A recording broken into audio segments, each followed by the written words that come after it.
Good morning, Rabotai. Welcome to Breakfast on the Class. Breakfast on the Class today is dedicated in loving memory of Victor Megedish, Alav Shalom Nishmat, Victor ben Amos Vehuta, sponsored by his sister Tamar Megedish.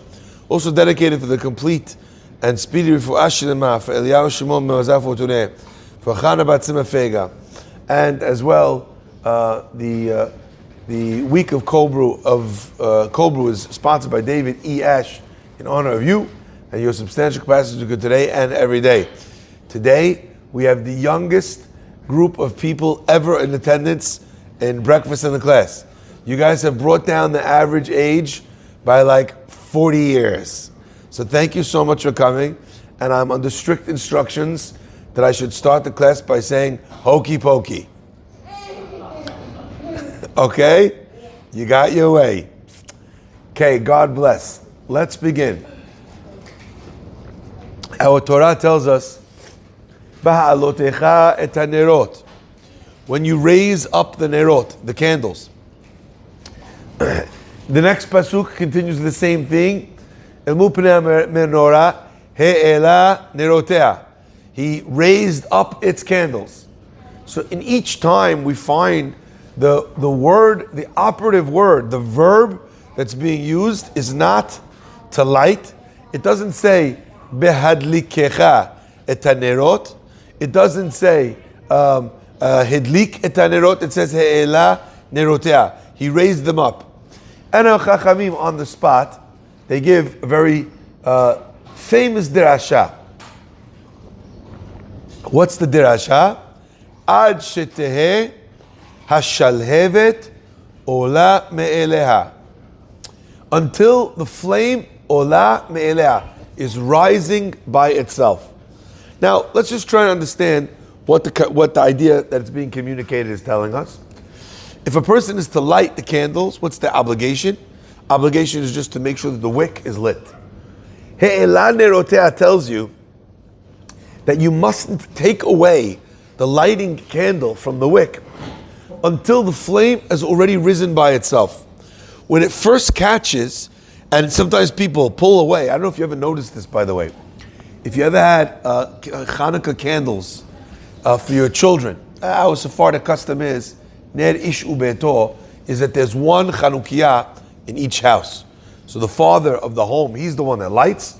No one else lights. Our Ashkenaz brothers, they have a Chanukiah, a menorah on Hanukkah for every single person who's a bar hayuv, who's obligated in the mitzvah. But we have one. But even though the Sephardic minhag is to have one, many Sephardic homes will have their children, when they're under the age of chinuch, lighting candles. Why? To teach them the process of lighting candles. So even though there's no chiyuv, even as an adult for a second menorah, many people do that so that the child should know when the time comes for his own chiyuv, how to light the menorah, how to light the candles. One of the things I noticed is that almost always by children, when they're lighting those candles, the split second it catches onto the wick, they move on to the next one. And God bless those colored candles, which you're for sure not yotzeh the mitzvah with. Okay, we've gone through this many times. In order to be yotzeh the mitzvah of Hanukkah, it has to be able to burn a half hour. It doesn't have to burn a half hour. If you had 5 hours worth of oil, you lit it, it burned out, it blew out. 1 minute after you lit it, halakha is you still yotzeh. But it has to have the ability to burn for that half hour. Those candles, especially when they give you the metal menorah, that kind of is basically a metal shelf, down and then up to the side, it reflects the heat. The candles are made out of very thin wax. Literally count it, watch it and weep. It literally melts in less than 15 minutes.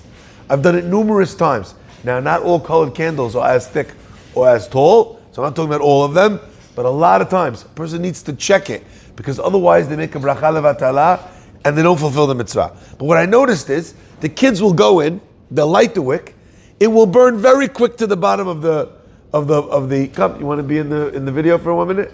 You just want to stand over there? Okay, you can do that. Right? It would burn down the wick. The second it gets to the wax, what happens? Blows out. So I always would tell I always would tell my son when he was lighting, hold it there. Wait until it carries on, until the fire kind of goes up. Doesn't burn down, but it burns up. It rises back up again. Now, my friends, I want to explain. This is not a mitzvah to do with Chanukah only. Our Torah is talking not about Chanukah. That's the mitzvah of Chanukah, is not for the Torah. It's talking about the lighting of the menorah in the Beit HaMikdash, in the Mishkan. But our Chachamim tell us that not only is this idea relevant to the lighting of the menorah in the Beit HaMikdash and the Mishkan, it's relevant to a much wider understanding. We know that the menorah and its lights represent the teaching of Torah. And our Chachamim explain that when a person is raising their lights, they're teaching their children, they're educating the young, the next generation. They have to be careful when they're giving them their light, not to pull the light away before the light doesn't have a chance to catch on. Ad sheteheh hashalhevet ola me'elea. Until the flame is rising by itself. My friends, it's really interesting to me because it tells me two lessons in the concept of chinuch of our children in the ways of Torah. First of all, it tells us to stay there long enough for them to be lit. Second of all, it tells us that when it's long enough, that you're supposed to pull it away. Ad sheteheh hashalhevet ole me'elea. Once the shalhevet's ole me'elea, then what do you need to do?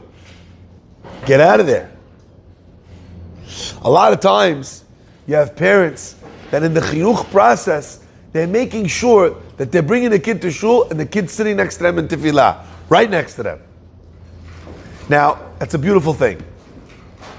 But, my friends, you got the first part right of Ad sheteh shalhevet ole me'elea, but you got the second part wrong. Ad. At a certain point, the child is better served from chinuch purposes not to pray with his father. I know I'm going to upset some fathers here. I'll never forget back in London, I was in a specific shul. We were running a minyan, a youth minyan for the teenagers of the synagogue. Guy comes to me and he says, listen, Rabbi, I don't like what you guys are doing here. We had many, many young people come to pray. None of them came to pray. None of them were coming to Beit Knesset. Guy says, Rabbi, I don't like what you're doing. I said, really? Why? He says, I want my son to pray with me. And now my son's praying downstairs. I said, was your son coming before? He says, no. I said, so you're upset at me that your son's here and he's praying, but he's not praying with you? He said, yes. I was like, okay, Shabbat Shalom. You would do it to me. What do you do with a guy like that? But my friends, I understand that a guy wants to be able to pray with his, I get it. But understand also that there's a value in your son coming to shul not connected to you. Not because you're watching. Not because you're sitting next to him. Not even because he's giving you nachat. He's coming to shul, why? To pray. I'll never forget, what's it called? A fellow had to go on a business trip from our community. He was away for Shabbat. When he came back, I came up to him and I said, I just want you to know how proud I am of your son. That your son came to shul on Shabbat. He said, Rabbi, my son comes to shul every Shabbat. What do you mean you're proud of my son? That he came to shul on Shabbat. He thought maybe I didn't know who his kid was. Or I was mixing him up. I looked at him, I said, you and I both know that you're a very strict father. He says, guilty, smile, guilty. I said, the chidush is not that he comes when you're here. The chidush is that he comes when you're not here. Why is he coming when you're here? Because you're strict. Because he's going to be punished, or he's going to have to deal with it, or you're going to guilt him the whole Shabbat. So he'd rather just come to shul and not deal with it. When he comes to shul, is he coming to shul, or is he doing kabet avicha v'timecha? Is he praying to God, or is he showing honor to his father, or is he showing fear of his father? I don't know which one. One or the other. You don't know. When do you find out? When the guy goes away for Shabbat, does his kid come to the minyan? Then I gave him the second piece of chidush. I said, I want to give you even more nachat. He said, really? Wow, more nachat. What could be more nachat than my kid came? I said, and your kid did not come to the teen minyan. The teen minyan is amazing. But the teen minyan also has an element of friends. All the boys, everyone's coming, hang out with your friends. The guy came to the first minyan. He woke up early. He came when you weren't here.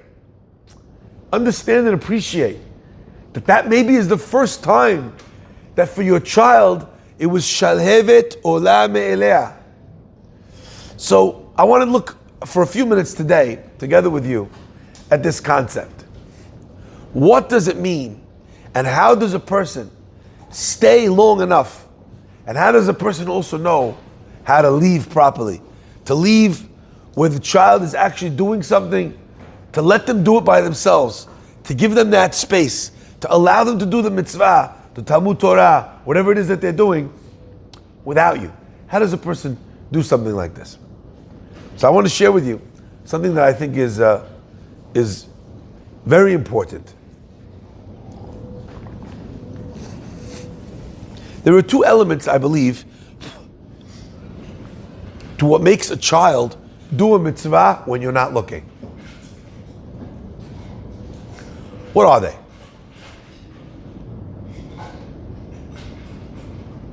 I believe they are the child's understanding of the importance of the mitzvah and the child's joy in the mitzvah. Those are two very different things.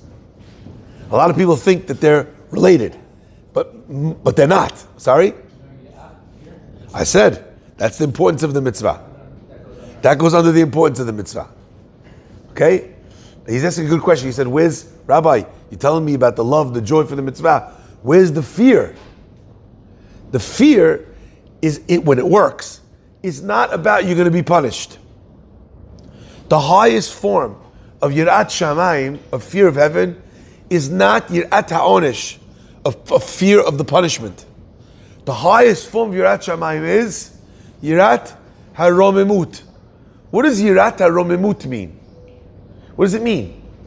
A fear of romemut, of the heights, of the elevation.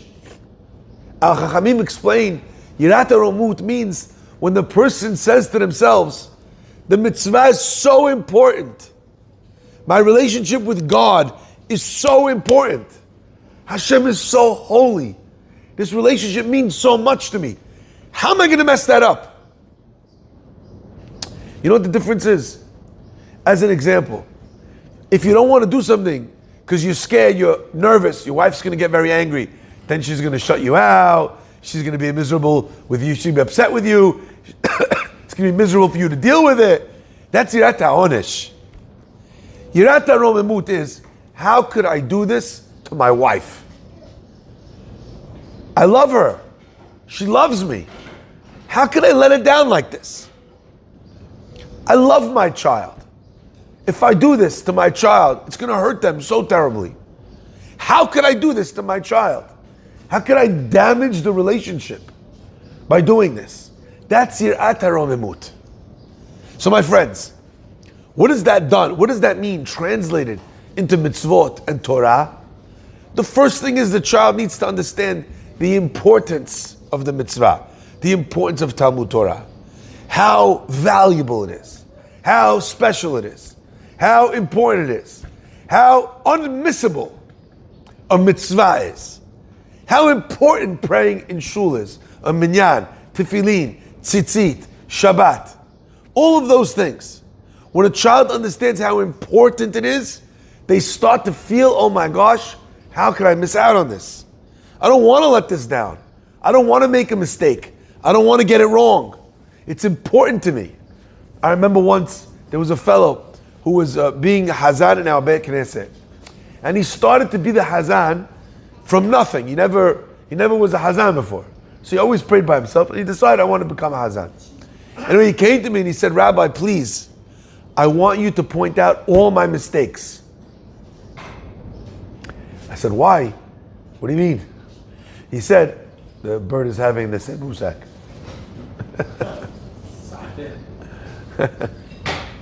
Just make sure that the one that he ate from is no longer served. I don't know which one it was. Have to check. Yeah, you want to point? Show them which one it was. We don't need anyone getting any bird flu. Exactly. Okay. My friends, understand this. The guy says to me, I know sometimes people, when somebody's a new chazan, they don't want to correct him. But he said, but the only way I'm going to get better at this is if when I make a mistake, people tell me what the mistake is. He says, Rabbi, I trust you that you're going to tell me the important mistakes. Please tell me the mistakes. I want to get it right. That's someone who has in their mind, in their heart, in their soul, the importance of tefillah. I want to say the words right. Bar Minan, sometimes you have a guy getting up there and instead of blessing the community, he's cursing the community. You know why? Because he doesn't know the correct way of pronouncing something. Most classic example. Anenu means to answer us. But if you say it incorrectly, it means torture us. Which are you asking for? Right? There's many examples of this, where someone will say something and they'll mispronounce it. So it's important to be corrected. But you have a guy who says he doesn't want to be corrected at all. What is that saying? That to him, the important part of this is me showing off and feeling good about myself that I hasn't. So therefore, I'd rather not be corrected. Because what's important is my ego and my confidence. And it's true to a degree that you need to make sure to protect the guy's ego and his dignity so that he'll try it again. But if the purpose is of this person to pray correctly, right? But this is a guy who's telling me straight off the bat, Rabbi, please correct me. That's the importance of the mitzvah. My friends, you think to yourself that if a person understood the importance of a mitzvah, he would do the mitzvah with joy. It's not true. There are a lot of things that we know are correct, and we know how important they are. But we have a yetzer hara. So we do the mitzvah, but we do it begrudgingly. You're exhausted, time to go to shul, time to pray. You're like, what's pulling you out of bed? A sense of duty or a sense of joy? Who gets up? Yeah! I'm a night guy. I'm not a morning guy. Hashem gave me this job because he has a sense of humor.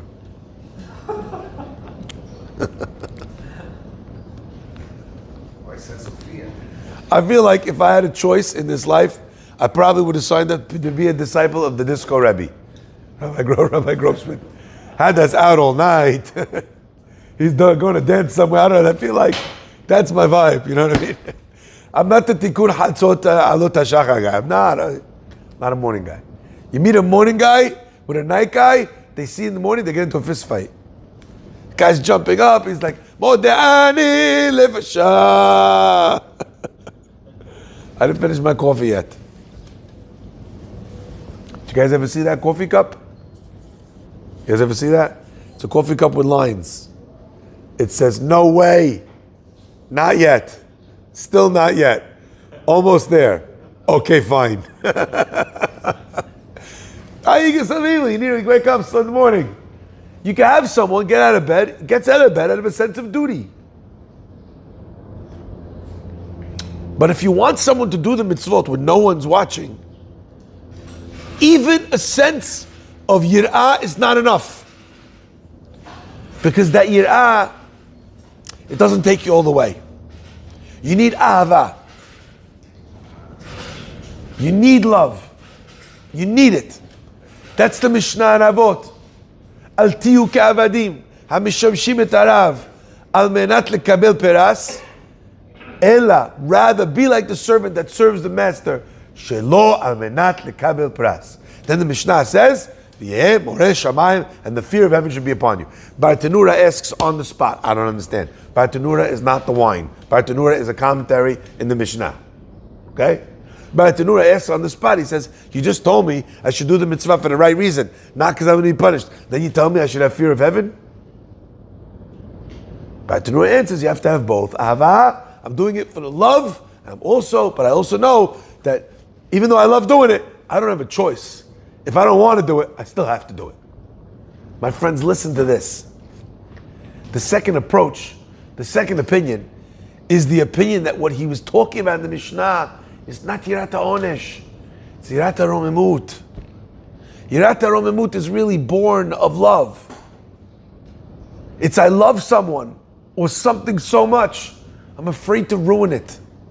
So where does that come from? Fear or love? Both. That's the higher form of Yirah. It's where we start to touch this feeling, this expression. Ish aviv ve'imo tirau. Does that mean you should shake because your parents are going to hit you with a belt? Tirau over there means you should live in awe of them. Doesn't mean you should be scared. It means you should live in awe of them. That awe is the higher level of Yirat Shamayim. Yirat HaRomemut. Wow! Hashem is so big. And He has a relationship with me. And I could ruin that relationship, so to speak. By doing the wrong thing. Why would I do that? How could I do that? And if I did that, I feel terrible that I did that. Not because I'm going to get hit. Because I've ruined something beautiful. My friends, when we're looking at raising children or raising a generation, it's important to constantly be looking at these two things. Do they understand the importance of the mitzvah? How do you communicate the importance of a mitzvah? The Chachamim explain that one of the most important things to do in giving people an element of the importance of a mitzvah is helping them understand the reasons of the mitzvah. Now, the reason why we do a mitzvah is because Hashem told us to do it. We're commanded by Hashem, that's why we do it. But Rav Chaim explained, Ta'ameh mitzvot means the taste of the mitzvah. It's the bit that gives the mitzvah its taste. Why are we doing this? What's achieved when this mitzvah happens? What happens in this world? What happens in the higher worlds? What happens in Olam Haba when a person does this mitzvah? Appreciating what the mitzvah does, what it achieves, its reason, its purpose, allows the person to feel the importance of the mitzvah. But a person might still not be doing the mitzvah with joy. That, my friends, is the next step. The next step is communicating to the generation that's following us the joy in the mitzvot. How does a person do that? So my friends, I want to share with you something that I think is really beautiful, very powerful, very simple, and really very obvious. Aside from teaching our children the mitzvah and its parameters and its reasons, we also need to teach them and model for them the joy. And what does that look like? The Chachamim say, Hitna'el lefanav b'mitzvot. We learn from the pasuk, Ze Eli ve'anveu. This is my God, and I will adorn him. Hitna'el lefanav. Become beautiful in front of him with mitzvot. Make the mitzvot beautiful. You give a kid a chinuch set, and the kid has a etrog that has two tops coming out of the thing, you know? It looks like it's from Chernobyl, all right? You think to yourself, it's a chinuch set. I don't know, it might be better for the child to have the $300 etrog. You know what it feels like for a kid to go etrog shopping with you? And the kid comes and he brings you an etrog and you're like, oh, it's nice, but look, there's spots over there. Then the kid comes with another one. Finally, the kid comes, look what I found. Look at this. Might cost you $300. Best money you ever spent. Not on the etrog. On planting joy in the heart of a child. You stayed long enough in the game not to just explain to the kid how big, how small, what color, if it has a leaf, pasul, mutar. You gave him the Ze Eli Vanveu. You gave him the Pri-Etz Hadar. You know, in school, what do they give them? They give them a thing with a piece of glass and then they melt with wax, 8 bolts onto the item, and then for 14 minutes every night, you're sitting there melting like you're some sort of crackhead. You're like melting the things into the, with the spoon. You go sitting there trying to get it in, then you have to take it out from the day before, and then as soon as you get it, you call, okay, the menorah's ready. One of the candles falls. This is the experience the kid's gonna remember. Oh, frustration. I don't know. I kind of feel you're missing the point. If the kid feels great about his menorah that he made in school, great. But if he doesn't like it, don't use the Chabad one that they gave you for $1.20. I'm not saying you shouldn't use it. I'm saying that if you want to give your kid the joy, don't use what they call the MVO. Is that what it's called? Minimum viable option. You like that one? I love it. I haven't heard it. What's a minimum viable option? You're presenting someone with a buy-in. You're presenting someone with an idea. You're pitching.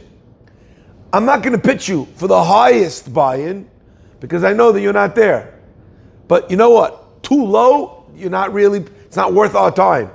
This is the minimum viable option.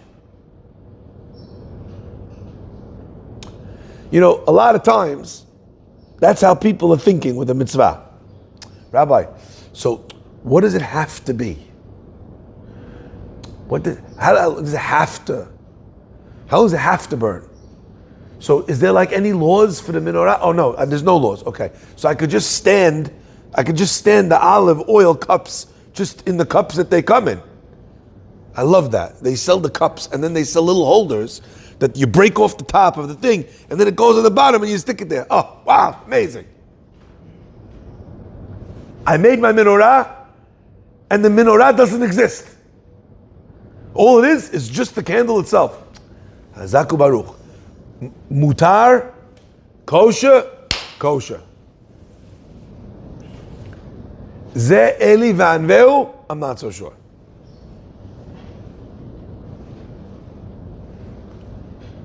At your wedding, when they're doing all the beautiful arrangements with the candles, don't they put the glass around the candle? Don't they get the thing? So maybe I'll show that's what I'll do. I'll take those from your wedding and I'll bring you the little crack off top that you put on the bottom and I'll stick them on the tables. Are you gonna like that? God says, Hakriveu na lefechatecha. We learn one of the laws of korbanot is that the Torah tells you that certain things make the korban pasul. Right? If it's blemished in this way, missing a leg, okay? I don't know, missing a face, can't bring it as a korban. However, if your korban is in the witness protection program, don't work. However, how do we know that there's a blemish in the animal that's not one of the things in the Torah that make it pasul? Okay? How do we know you shouldn't bring that up for a korban? Says the pasuk, Hakriveu na lefechatecha. Go bring this animal as a present to the Roman Caesar, to the Greek governor, okay? Go bring this to the king, to the duke. They're going to take it or they're going to chop your head off. Would he take it? Hayirtza fanecha. Would he take it? Why are you bringing it to God? You want to know how to bring joy to children in Mitzvot? When they see you splurging on the mitzvah. Now, I want to say this with hand on my heart to everybody out there. Not everybody has the money to do a $300 etrog. No problem. You know how you splurge? You splurge on your time. All you can afford is a $20 etrog. No problem. So go through every $20 etrog on the table. Go there with a magnifying glass. Go from one store to another store. I didn't see anything I really liked. That's the table you could afford, no problem. But did you just pick one up and say, Yalla? Understand that. Understand that. What'd you splurge on? You splurged on time. The kid saw how excited you are about the mitzvah. Importance of the mitzvah is achieved if it's kosher. But the beauty of it, you're talking about tzedakah. You have lots of people who make sure that they take their kid with them to shul all the time. They make sure the kid shakes lulav. They make sure the kid goes to school at Jewish education. But never, not one time, did they sit down with their son and talk about the charity that they give as a family. Never. Never did they sit down and say, listen, I'm thinking about giving money to this yeshiva. What do you think? Do you want to give some of your bar mitzvah money? The kid comes to the process of tzedakah. Never done it before. Maybe he went up to the Torah, Shemit Nadev, $5 bet knesset, $18, $10 bet $26 bet. That's not it. I mean, yes, it counts as tzedakah. Yes, it counts as tzedakah. That's not planting in the child the importance of what it means to feel for someone that has no food. To try and think to yourself, if I have this many dollars to allocate, who do I want to give it to? Where's my tzedakah best used? Am I investing in this, in tzedakah, in Torah, in homeless people, in people who don't have food, in people that need to do mitzvot, tzitzit, tefillin? Where am I giving my tzedakah to? You have to educate your children in that. In order to do that, like anything else, you got to bring them along. But the time you splurge and the money you splurge lets the kids see. You went down to the place. By the way, not that you went down to the place so that everyone could clap for you when you went and they could say, oh, Shlomo's here, he donated that. Not. You go there with the kid and then don't tell anyone that you came. And tell them, listen, I don't want anyone to know because I want the mitzvah to be pure. Tell your kid that. But I just want to see, if the money is being spent, is it being spent responsibly? I want to see that it made a difference. Let him see how excited you are. You spend 6 months picking out the line at the corner of the chair of your car. What color is the trim going to be? They came back to you, but they didn't have the right color trim. You know, the color of the leather, it wasn't. 6 months they saw you wait for the car that you wanted. Did they see you pine that way for mitzvot? That, my friends, is what gives a child the joy. And then finally, when the kid gets it, and you stayed long enough, now it's time to leave. Now it's time to let the child do those mitzvot without you looking over their shoulder. Once he gets to that stage, figure out a way to set that up. Let it come from him, and then guide it to the point, and then step away. And then let them step into that sunlight themselves, and let them feel great about it themselves. And when you tell people about it, so many fathers have the habit of doing this. You know, and I taught my son, and I raised my son to, and I showed him to how to, and then he did this. What's the kid hearing? That he did nothing and you did everything. Look for opportunities to be able to point out your child's independence in their mitzvot. To recognize it, to celebrate it. My son read the Torah for his bar mitzvah. Amazing. But then, a week after his bar mitzvah, a friend of his came to him and said, you know, why don't you read? You read so good. Why don't you read a piece in the next week's parasha in the Ti Minyan? I don't know if I was prouder of the one aliyah that he read in the Ti Minyan that I didn't even get to hear, by the way, than I was of his reading in the bar mitzvah. Because one is while you're standing and while you're holding, and me and Shmuel, who taught him so beautifully. And then the next one, I'm up here giving a class. Shmuel's in the middle of praying. And where's my Yitzchak? Downstairs reading the Sefer by himself. עד שתהא השלהבת עולה מאליה. ברוך ה' לעולם, אמן ואמן.